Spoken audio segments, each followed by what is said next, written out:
À partir du moment où la plus grande démocratie du monde est privée ne serait-ce que 48 heures de son appareil législatif, ce qui est concrètement le cas avec cette situation de blocage, on peut raisonnablement parler de crise politique. Et vous l'imaginez bien, ce n'est pas une situation dont l'exécutif peut se satisfaire longtemps. Et d'ailleurs, Joe Biden, on l'a vu, appelle les parlementaires à trouver rapidement une solution. Or, il n'échappe à personne que la solution est toute trouvée.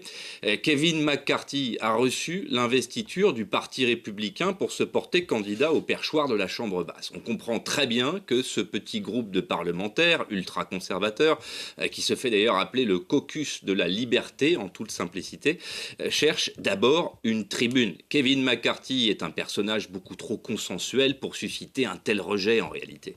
Le problème n'est donc pas là. Ce mercredi, en fin de journée et avant de décider de se séparer, les élus républicains se sont enfermés dans une des salles du Capitole pour tenter de trouver un accord, enfin, qui va probablement se solder par une profession de foi du candidat qui donnera des gages aux conservateurs, des gages qui seront certainement livrés dans l'hémicycle, mais qui n'iront évidemment pas dans le sens d'un assouplissement de la politique des républicains, notamment en matière d'immigration, mais aussi, et cela est plus préoccupant, il pourrait s'agir d'une révision de l'aide financière et militaire accordée à l'Ukraine.